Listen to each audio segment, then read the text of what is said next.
Wali syarat nyifati Allah yang permanen. Ketika Allah mensifati dirinya al-hadi, zat yang memberi petunjuk, maka sifat ini lazimah abadi ila yaumil. Maka apapun rusak dunia iki tetap akan ada orang baik ila yaumil. Bukan karena orang ini hebat, bukan. Wong zaman rusak kok tetap bukan. Karena Allah yang al-hadi. Sing hebat berarti Allah, bukan kita. Coba kita hidup di zaman akhir. Wong wedok do katokan cekak, fitnah kayak apa? Kayak apa fitnah kita di zaman akhir? Perkara apa dadi fitnah? Jagone ra dadi menteri geger. Nak jenenge dunya. Jadi jenenge dunya, tapi tetep do saleh. Wong ibadah tambah ke kaji lo antri. Dal kaji 36 juta. Indonesia gua antri puluhan tahun. Wa qala ta'ala afa hasibtum annama khalaqnakum abatsan. Afa hasibtum mono to nyangka sira kabeh annama khalaqna mestine gawe ingsun kuwi sira kabeh tak gawe abasan khali ora ana gunane. Masa kamu ngira bahwa penciptaan kalian tuh gak ana gunane? Wa annakum lan nyangka sira kabeh. Wa annakum lan kowe nyangka sira kabeh ilena maring ingsun kowe nyangka latur jauna ora den balekno sira kabeh. Orang yang selalu berpikir bahwa dirinya itu teledor dalam hal taat, padahal Allah selalu baik pada dia. Kalau selalu berpikir gitu, mesti ya tawalladu dadi kalahirna minha sange hadil fikra al haya wisin.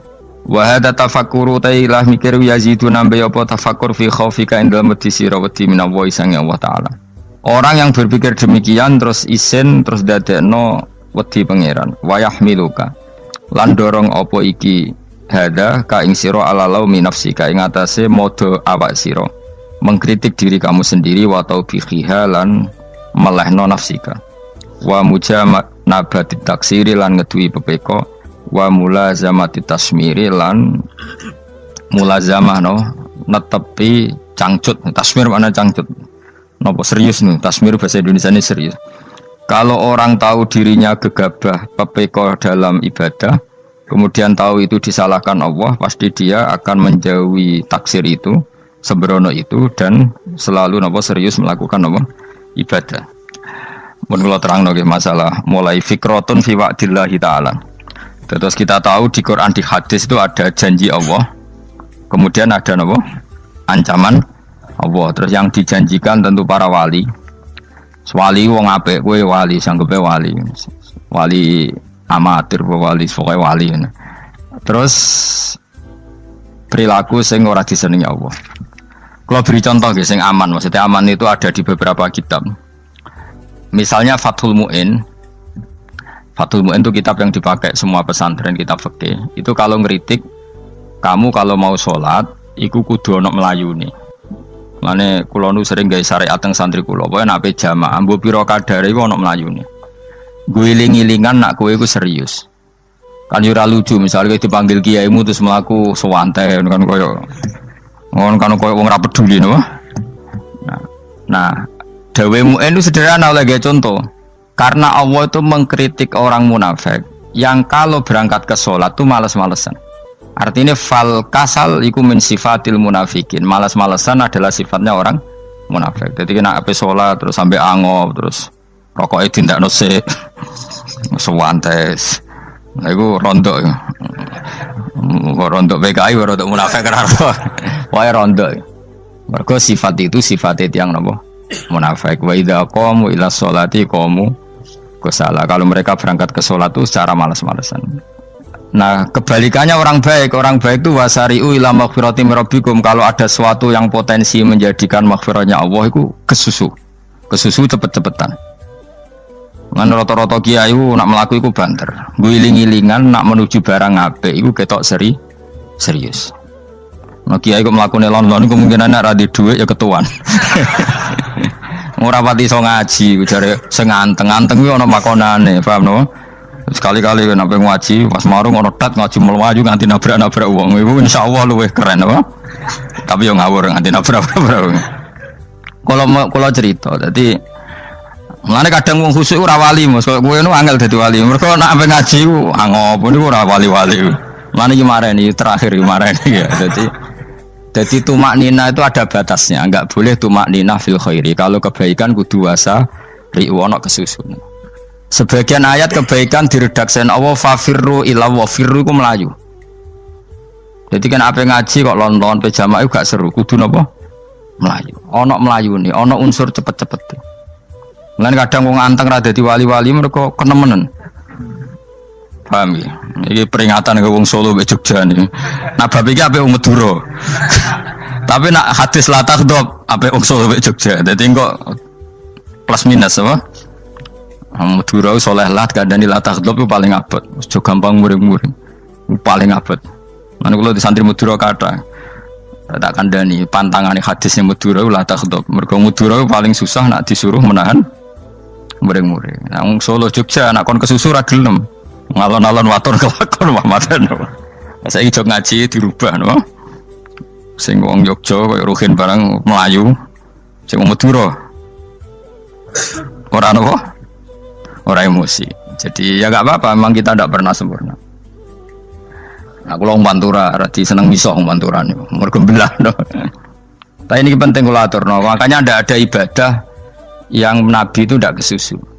Bahkan saking kesusunya Nabi itu pernah ada kejadian dan ini enggak bisa ditiru secara fikih. Saya ulang lagi ini enggak bisa ditiru secara fikih. Ada air itu kira-kira ya hanya sekitar 100 meter. Tapi saya ulang lagi ini nggak bisa ditiru secara fikih. Nabi itu tidak wudu, tapi tayamum yang dekat sama debu di dekat kamarnya Nabi. Itu riwayat yang memang nggak bisa ditiru tapi harus dibenarkan. Ketika Nabi ditanya kenapa engkau tidak menuju air itu, jadi saya tidak yakin sampai air itu. Padahal saya kesusu nang suci. Jadi saking inginnya Nabi nang suci itu sudah yang dekat tayamum saya tayamum. Tapi saya ulang lagi ini nggak bisa ditiru secara fikih. Karena kamu tidak akan hadir kayak Nabi. Makanya ini tak peringatkan kamu kan tidak akan hadir. Meniru aku kira iso, meniru Nabi itu baru iso. Iso Gus nak niru yang jajal mau kitab koyo aku nak melengkar kabeh. Jadi Nabi pernah ngalamin itu ya. Jadi itu nggak sampai 100 meter ada air. Mungkin nggak sampai 50 meter bahkan. Tapi Nabi itu pas panik, mungkin saking hadirnya pada Allah ingin posisi suci, itu tayamum. Ketika ditanya al amru asra'u min dzalik, urusan bisa lebih cepat timbang itu. Saya pernah ngalami seperti itu tapi tidak se ekstrim tayamum. Wudu pakai aqua, pakai. Jadi saya pernah di mobil, kemudian saya pas usul mobil tak suruh berhenti terus saya wudu pakai air aqua. Padahal ya dekat masjid ya dekat. Karena kadang tadi kepanikannya orang-orang dekat Allah itu beda. Itu pokoknya butuh asro, butuh melakukan sesuatu yang cepat. Ada contoh lagi yang lebih ekstrim. Ada ulama punya baju dua. Karena orang Arab kalau pakai pakaian kan celana terus sarung baru jubah. Makanya orang Arab itu biasa pakai lafaif berlapis-lapis pakaiannya. Ya pastinya pas kondisi ideal itu biasa lafaif. Ya kayak saya misalnya kan nggak pakai kaos karena orang priayi kan mesti pakai kaos baju. Cuma saya nggak pernah pakai jas, dianggap nganten malah repot. Kalau disungkan, kalau di jas kuatah kan. Gara-gara dianggap kiai roto-roto nak ngaji kan aku jas. Karena jaluk kan nggung kiai. Wah bingung, bos ngekek iku niat sakake, Gus Bak ora jas ora kelar tuku tapi ya ora ro. Niate elek bape ya ora ro. Kemungkinane iku nganggep aku ora kelar tuku terus ngekeki. Itu berarti suudzon yang terlembagakan. Kemungkinannya ya saking takzime wae kepengin kiai ini duwe jas. Utawa kemungkinan ini Gus Baik kalau mau ben dikekno wong ra jelas-jelas ya. Enggak ngerti dan tidak perlu dikonfirmasi ben supaya ngamal. Lah kiai ini apa lagi wudu wong Arab lagi adus ning hammam. Hammam itu pokoke dhisik kan ana pemandian umum sekarang sama lah di. Pas di pemandian umum itu beliau ditunggoni santri nih, mulai dulu ya memang ada adat ya kalau kadang dia tindak itu tidak ada santri nih. Aku ragam jaran Mustafa, lah melakukannya gede malah loro kabeh. Jadi bandara itu sing roh terminal A1 ya aku, dek nih tiket ya aku lebih derek no, malah aku sing derek no akhirnya sembrono. Seloro kabeh tidak. Apa ya roh? Swarga ya roh, dek ini sebenarnya nak tuntun ya roh. Singkat cerita, si kiai tadi dengar, Fulan saya minta baju karena yang miskin ini di dalam kamar mandi itu mestinya ya udah. Kiai sudah di kamar mandi, itu bilang ke santrinya, Cung baju itu kasihkan satu sama yang minta tadi. Terus kata santrinya, ya Syekh, Halla badaan ghusal tambok kamu jangan ke susu. Kamu mandi dulu, engkau mandi dulu baru ngasih. Terus kata beliau, hati saya pas itu ingin ngasih.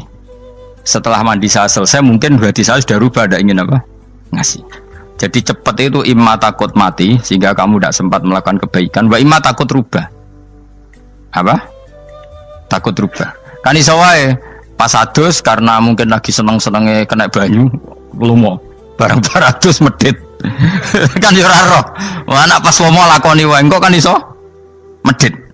Atau pas sampai lomo wis mati. Potensi jadi kita ini mengejar waktu mati dan mengejar berubahnya pikiran apa? Berubahnya apa? Pikiran. Pokoknya walhasil dalam semua kebaikan teksnya Quran itu fafirru ilallah, lari. Firor itu maknanya apa? Lari. Itu yang saya minta lah. Jadi apa tradisi tertentu. Tapi memang tradisi tumak nina itu bagus. Saya hormat sama orang Jogja, Solo, Magelang itu hormat. Tradisi tumak nina itu bagus. Tapi kadang kenemen. Karena ada momen di mana kita harus ke susu. Misalnya kebakaran kan ke susu. Kalau takut kebakaran saja kita harus ke susu, apalagi ini kebakaran rokok, spring, itu lari. Ya, jadi ini kita harus fair. Makanya guling-gilingan. Saya tuh kalau manggil santri kok kurang lari itu tak marahin. Bukan karena saya ingin bikin syariat. Kalau mau jamaah gitu, sa'i samu kudu mlakune iku beda. Makanya sa'i itu kan maknanya melaku kecil. Itu hebatnya Islam. Tawaf itu kan yang 3 kali pertama itu disuruh romal itu lari-lari apa? Kecil. Sa'i juga sama. Itu guling-gilingan kita ndak boleh sowan pangeran dingin-dingin saja. Emang kalau loh. Cara pangeran terus ana wong tawaf mlaku mbek angop terus santai. Iku bangune apa ibadah. Kangen aku ta ora kok saenake dhewe. Nek melayu kan seru. Apa? Senajan tau ketemu pangeran Gusti paringi sugih wis ngono lah pokoke. Ya ora kurang ajar melayu ku susu jebule jaluk ya apa? Sugih. Ya eling-eling ya. Jadi ini kula suwun lah. Tapi ora 100 gebut mlaku 120 iku ngawur nek iku. Pokoknya ana kesusune lah. Entah berapa kadarnya itu ana. Mergo istilah pangeran apa wasari'u bergegas lah. Ya apa? Makanya Nabi dulu pinternya gitu. Ada Bani Sulaim, Bani Ghifar itu punya adat tumak nina. Itu sama Nabi dipuji. Adat kamu bagus tumak nina, tapi dikurangi tumak ninahnya kalau dalam kebaikan harus ke susu. Ada daerah yang temperamental. Dikandani Nabi la taghdab. Ya sama seperti di kita kan. Orang Madura di bab musyawarah ahlal khairat mungkin bagus, tapi di la taghdab kurang. Orang Solo, Jogja di tumak ninah bagus, tapi di musyawarah kurang. Jadi makanya ini barokahnya ngaji ya dirubah sidik-sidik. Maksudnya yang plus minusnya itu dirubah. Karena saya belum pernah menemukan tag orang baik itu diredaksikan tenang, tapi semuanya redaksinya apa? Wasari'u itu apa? Bergegaslah, fafirru, larilah. Jadi fafirru ilallah, maka larilah. Firu itu lari apa berjalan? Lari. Supaya maksudnya lari itu tidak harus lari kayak pembalap itu enggak. Pokoknya ada unsur kesusune gitu. Ada unsur bergegas. Dan karena ada etis memang, misalnya saya sebagai anak dikasih tahu babak atau kangkang Gus ibu sedang gerah serono swantai itu kan kayak gak ngergani wong tua. Kudu ono melayu nih. Nah, di sini ini maka diredaksikan di semua riwayat Nabi itu kalau jalan wa idza masa, Nabi kalau jalan itu fakaan namayan hattu min sobabinir takoh. Semua dibak menerangkan apa Nabi kalau jalan itu seakan-akan turun dari tangga. Maknanya cepet. Fakaan naman hatto min sobabinir takoh. Jadi Nabi kalau jalan itu cepet. Ya dong nih ya. Paham ya? Ngiling-ngilingan. Nah, ciri utama berpikir secara Qur'ani adalah apa? Kamu mencari sifat-sifat wali Allah. Dan ternyata sifat wali-wali Allah itu musyaroah ilal khairat, kalau melakukan kebaikan ke susu. Dan sifat orang munafik itu kalau melakukan kebaikan bermalas-malasan. Wa idza qamu ila sholati qamu kusala. Sehingga kata Fathul Mu'in, kalau kamu sholat kudu ono kesusune, ono nasate, guling-gilingan kamu biar tidak berkategori munafik. Karena orang munafik kalau wa idza qamu ila sholati qamu kusala, kalau sedang mau sholat malas-malasan. Nah, intinya gitu cara jadi mufassir, cara jadi pemikir Quran yang baik apa? Sifatnya orang baik dikumpulkan, kemudian kamu ingin diri itu. Sifatnya orang buruk kamu kumpulkan, kemudian kamu menghindari sifat itu. Misalnya Allah cerita Fir'aun. Fir'aun itu penyakitnya apa? Istagna, merasa kumoluhur, merasa tercukupi semua. Itu sifatnya apa? Fir'aun. Tapi sifatnya orang baik itu ya Yuhannasu antumul fuqara'u ilallah. Sifat orang baik adalah merasa fakir, merasa enggak siapa-siapa di depan Allah Subhanahu wa taala. Sehingga keangkuhan itu sifat Fir'aun, merasa fakir, merasa enggak siapa-siapa adalah sifatnya orang baik. Makanya nadumanya Habib Abdul Haddad masyhur itu.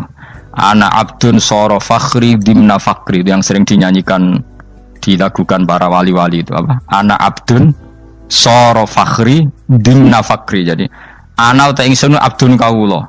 Soro ingkang dadi apa fakhri kebanggaan ingsun iku dimna fakri mergo fakir ingsun. Jadi saya ini hambamu ya Allah, yang sebagai kebanggaan saya adalah saya selalu butuh kepada Engkau. Karena ciri utama orang jelek adalah hidup seakan-akan nggak butuh sama campur tangannya Allah Subhanahu wa taala. Kalau saya punya uang pasti senang, punya jabatan pasti senang. Saya jadi menteri mesti beres semua, saya jadi gubernur beres semua. Merasa bisa semua itu min sifati Fir'aun, itu sifatnya Fir'aun. Tapi kalau kamu jadi menteri, jadi gubernur, saya tidak siapa-siapa tanpa pertolongan Allah. Saya kiai pun tidak bisa apa-apa tanpa pertolongan Allah. Saya orang baik pun tidak mesti dijamin baik terus tanpa pertolongan Allah, sehingga selalu la haula wala quwata illa billah. Saya bisa menghindari maksiat ya karena Allah, bisa melakukan taat juga karena Allah. Nah, orang yang seperti ini itu jenis ana abdun soro fakhri dimna fakri. Saya ini adalah hamba yang menjadi kebanggaanku adalah karena saya selalu fakir, selalu butuh kepada Engkau. Ini penting kalau terangkan, jadi supaya orang terbiasa. Dan kalau seneng ngaji ini paling seneng. Kenapa saya ngaji seneng? Karena tadi kebaikannya Allah, nikmatnya Allah saya omongkan, sehingga dengar orang banyak bahwa Allah itu baik, Allah itu zat yang kita tuju, Allahu Somad. Jadi kalau saya jadi wali karena di kamar 40 dino paling terkenal wali, terus wong salam template yo ndongakno, terus untung aku ora untung blas. Lan cara bapak wali be ulama iku mulya ulama, wali iku nak terkenal wali paling banter wong sowan nggo gula, sing untung ndekne. Tapi kalau ulama menerangkan kebaikan, orang dengar semua, akhirnya Islam menjadi siar. Mana bodoh-bodoh tadi wali ulama, ambek wali ku ya dhuwur ulama. Mbok ambek kuwe dhuwur kuwe mergo ora ono makome itu sih. Terbangem kan cepet kaya kapuk, tapi cebloke tok laut.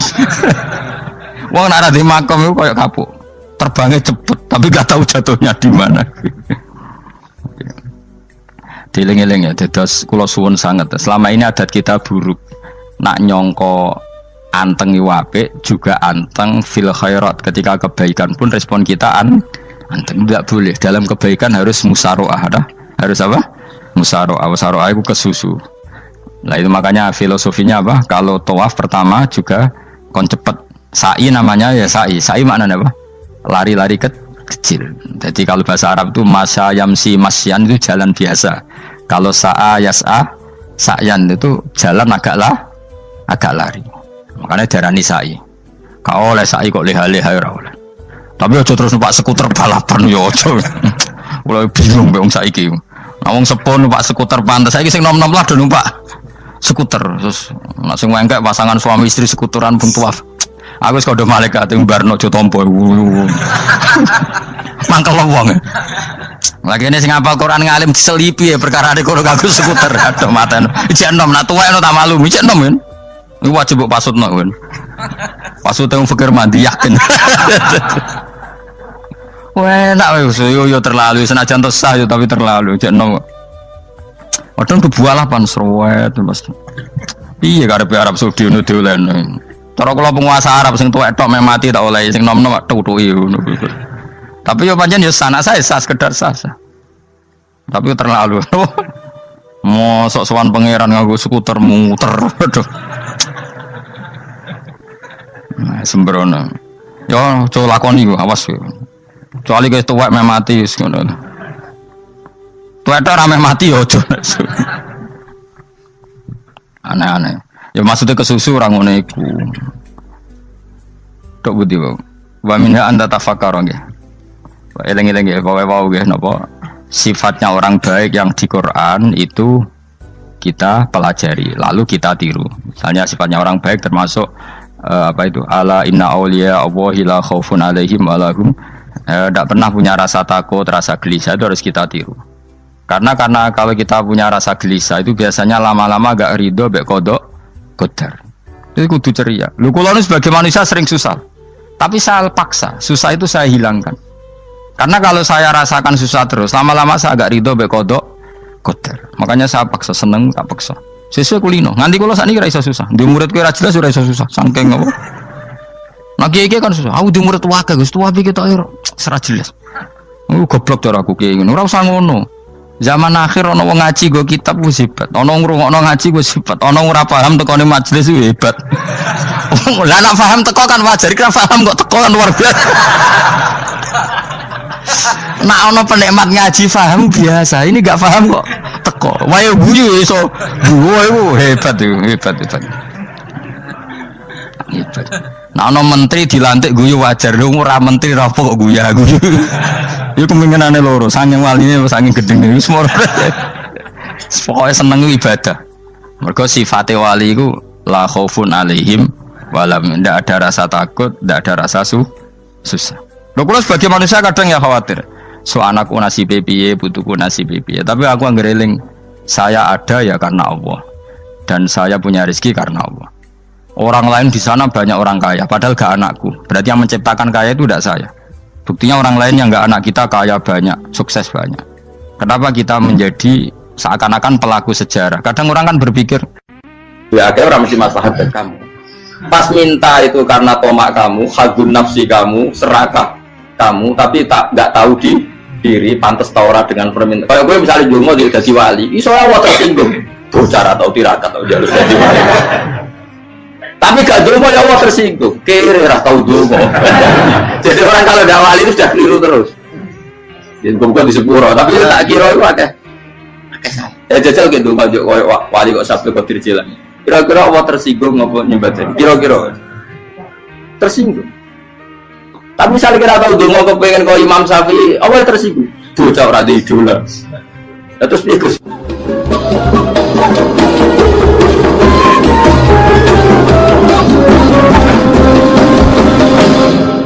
Artinya gini loh, ketika manusia mengatakan mampu, itu ada sekian hal yang manusia itu tidak ikut melakukannya, tidak ikut menciptakannya. Misalnya kue nyupir, supirana enak, punya pengalaman, tidak kecelakaan karena apa? Nyupir kue enak, mobilku normal, mobilmu normal lah, atau wabrak mobil yang mabuk gak. Nah di sini ini manusia dituntut, diingatkan terus, kamu itu butuh Allah, rahmat Allah itu yang melindungi kamu, bukan keahlian kamu, bukan kecakapan, karena tanpa itu semua tidak bisa, semuanya Allah. Ya, tapi manusia tadi gara-gara misalnya tadi mobilnya normal, dia punya keahlian nyupir, terus mengklaim kalau keselamatan dia itu karena hati-hatinya dia, karena mobilnya normal. Padahal ada sekian catatan yang menjadikan dia selamat dan semuanya itu kudrahnya Allah Subhanahu wa Ta'ala. Misalnya gak ditabrak wong mabuk, gak ono gempa, gak ono bumi merekah. Misalnya kita pintar nyupir lah, terus bumi memangap, terus kita templung nggak apa-apa. Kemudian daerah-daerah kayak ya rasa tak sebut nomor itu. Kira tahu muka siapa yo, bener mari tak sebut nomor yang ngeri. Intinya Indonesia ora aman, tapi kita tenangai satunya ora aman kabeh, ora sing aman. Ora usah kuwatir dikuwi faksi, ora usah kuwatir meteor jatuh, kabeh ya potensi napa? Potensi semua. Sehingga ini sedikit saya ijazahkan. Suatu saat kata Rasulullah, saya yang Mu'ad melihat kamu hanya sejengkal di depan para ulama ketika nanti di akhirat. Terus Mu'ad tanya, Rasulullah tanya, kenapa kamu hanya satu jengkal dengan derajatnya para ulama ketika sowan Allah? Terjawabnya Mu'ad, kamu punya amal apa? Terjawabnya Mu'ad, ya Rasulullah, saya tidak pernah melangkahkan satu kaki, kecuali saya tidak pernah yakin apa bisa melangkahkan kaki yang satunya. Dan saya tidak pernah mengunyah satu makanan, kecuali saya juga tidak pernah yakin apa bisa menelannya. Dan saya tidak pernah bernafas satu nafas kecuali saya tidak yakin apa bisa nafas berikutnya. Saking dia tergantung ta'aluk semuanya sama kudrahnya Allah Subhanahu wa Ta'ala. Lalu kita ini kan sok. Kalau makanan sudah di depannya kayak pasti bisa makan. Kalau dia sudah sehat jalan seakan-akan pasti bisa meneruskan. Padahal 0, sekian detik gue melaku dihantam mobil ya selesai. Misalnya stroke ya selesai, tidak bisa jalan. Sehingga para wali-walinya Allah itu orang yang filah gotin min lahadotagi, setiap kedipan dia, setiap perilaku dia itu hanya ta'aluk ambil Allah Subhanahu wa ta'ala. Itu yang disebut ya ayyuhannasu antumul fuqara'u ila. Nah, kemudian resiko makom ini, ya semua makom tak ada resikonya. Resiko makom ini itu biasanya dia lupa doa.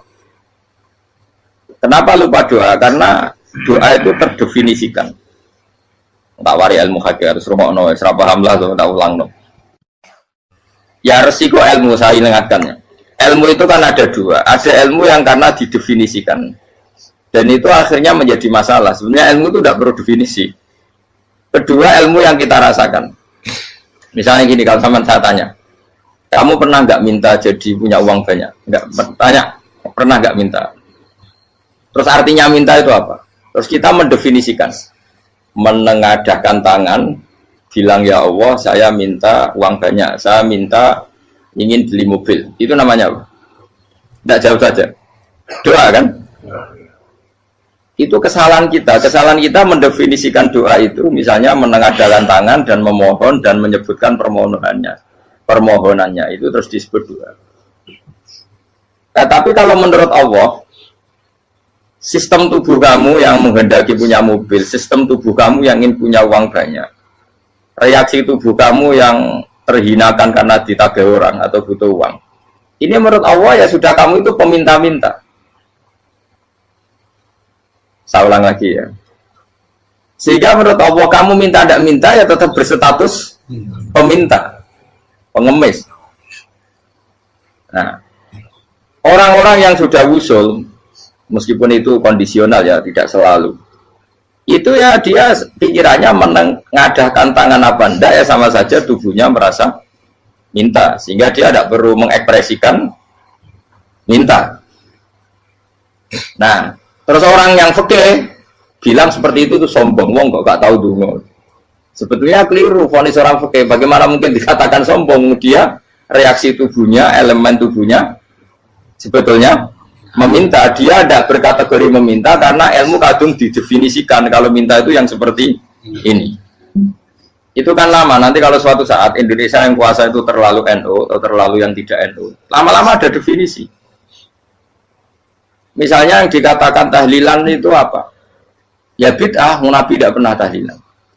Sahabat tidak pernah nahlilin Nabi. Malah nanya kaji Nabi jadi tahlil. Mana nih tahlilan jalukno sepuro mayit, kaji Nabi jalukno sepuro. Sehingga dengan tradisi itu tahlil itu masuk definisi bid'ah. Karena nggak pernah dilakukan sahabat dan para tabi'in.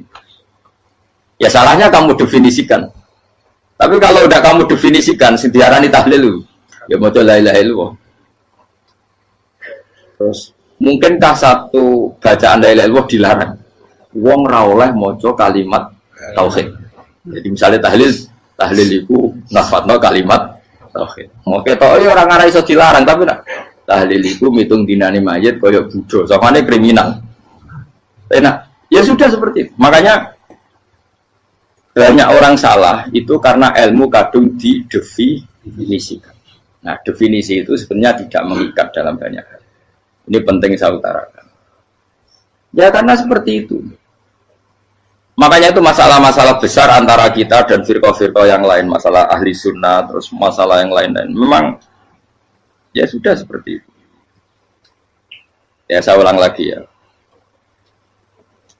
Ketika Nabi Ibrahim mau dibakar Namrud, itu masyhur cerita itu. Dan kemudian jadi Nabi namanya Habib Syahid. Habib Syahid itu sebetulnya hanya ngutip Habib Abdul Haddad. Jadi syair itu sebenarnya ada di Diwanul Haddad. Apa? Diwanul Haddad. Diwanul Haddad itu syair-syair Abdul Haddad ketika beliau usul, beliau mukasyafah. Terus bagian dinyanyikan Habib Syahid terjadi populer. Saya ulang lagi ya.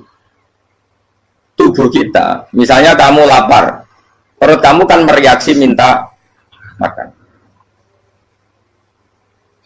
Andaikan kamu itu Tuhan, kan kamu tahu bahwa perut kamu itu minta makan. Tanpa kita bilang ya Allah saya minta makan, Allah tahu kalau reaksi tubuh kamu minta makan. Sehingga orang yang tidak minta pun asal makomnya makom yang ikror, mengakui kalau dia butuh, ya namanya sudah minta. Tapi fikih kadang mendefinisikan sing darane minta itu hanya madhep kiblat terus menengadakan tadi dan sebagainya. Ya sudah kita sebagai orang pengikut ya yang ikuti fikih, yang ikuti tasawuf sebetulnya itu definisi yang sepihak. Sehingga ketika Nabi Ibrahim mau dibakar Namrud, masyhur itu cerita itu. Beberapa hari mungkin bulan-bulan orang disuruh Namrud cari kayu sebanyak-banyaknya. Ketika kayu sudah terkumpul mungkin satu lapangan, Ibrahim mau dibakar. Pegawai ini Namrud itu bingung caranya mencalok Ibrahim. Mereka saking gedene napa? Api.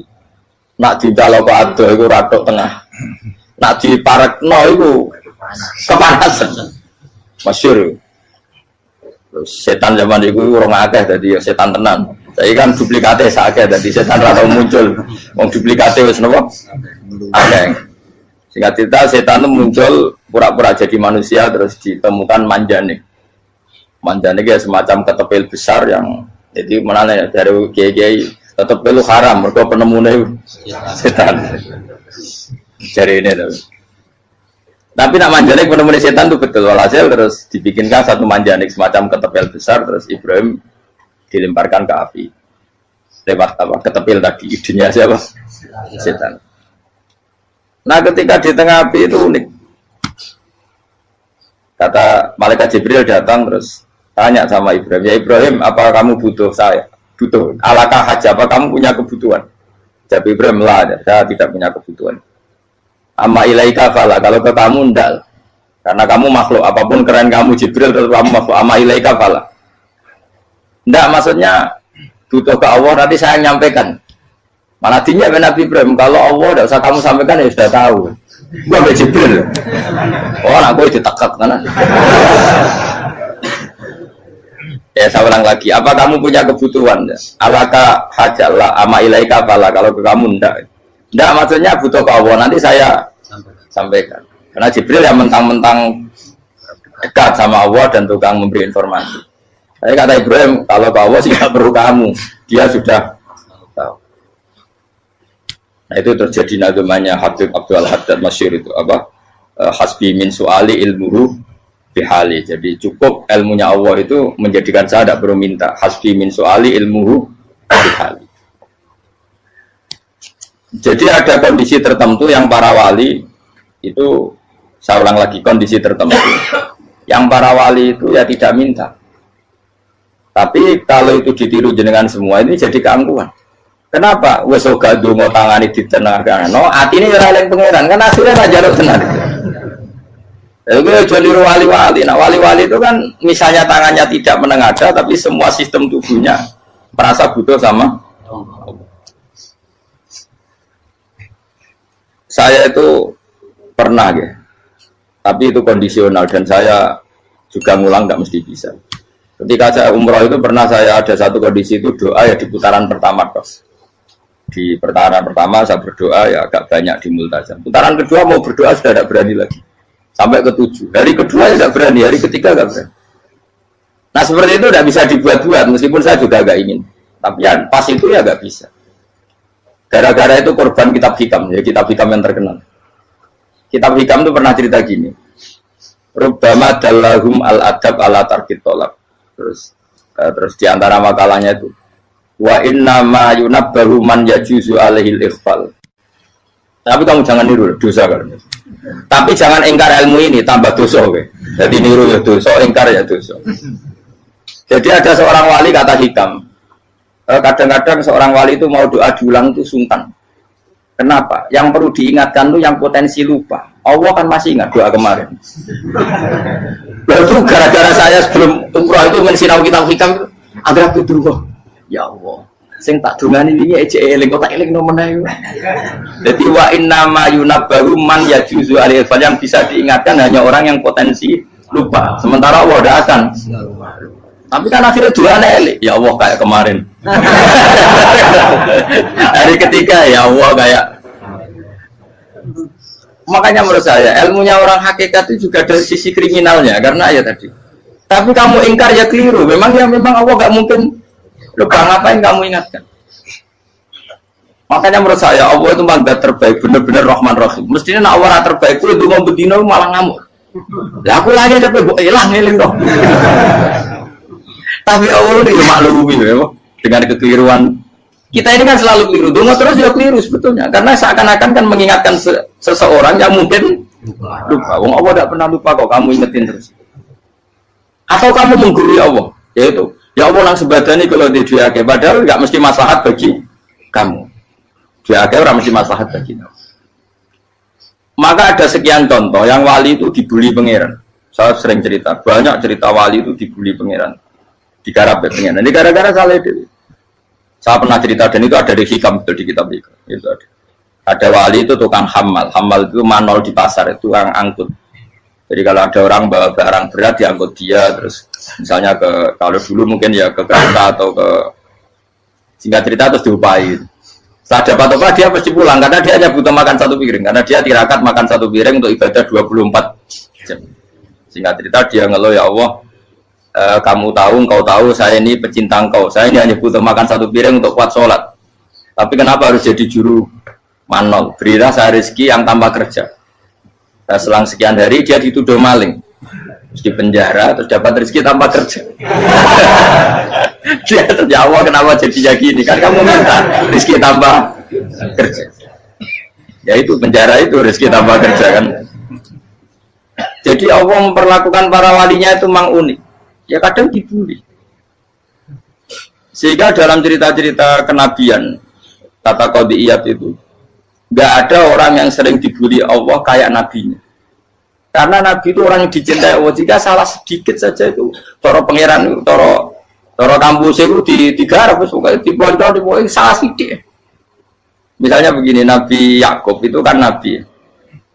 Dia mungkin nyon jauh nggak tersadar nyembelih apa itu anak sapi itu di depan indukannya. Ya beliau mungkin spontan saja, Pak. Kalau kamu yang melakukan pasti tidak ada hukumannya karena Allah dapat peduli sama kamu sudah lah. Artinya nggak peduli salah pantas saya nggak jelas ya gitu. Tapi ini Nabi. Ketika itu terus indukannya sapi tadi ya Allah Yakub itu kekasihmu. Saya tidak berani sama dia karena dia kekasih. Tapi saya tetap menuntut keadilan. Dia harus merasakan susahnya dipisah dengan anak. Meskipun dia tidak nuntut rasanya roh anak sebelah itu tidak ada dasar ekstrim itu. Sapinya itu hanya nuntut ya Allah dia harus merasakan sakitnya terpisah dengan anak. Akhirnya Allah menciptakan Yakub mengalami terpisah dengan Nabi siapa? Yusuf. Itu kalau kata qadiyat, itu kalau yang melakukan tidak Nabi pasti nggak dibully Allah, dibiarin. Karena Nabi ini yang melakukan. Nah. Terus ini Nabi Yusuf lagi mana rasa daftar wali berat. Nabi Yusuf itu di penjara itu karena terdolimi apa karena memang dia salah? Terdolimi. Dan Nabi Yusuf itu Nabi. Nabi Yusuf itu Nabi betul memang benar-benar. Meskipun ganteng dia Nabi. Syaratnya Nabi ganteng kira-kira mlebu. Nabi itu harus ganteng, nggak boleh. Nabi elek ora oleh. Karena Allah isin di kekasih keriting elek. Allah ya di selera. Kabeh Nabi mesti yang paling ganteng di kaumnya, yang paling nasab. Nggak boleh Nabi kok pesek.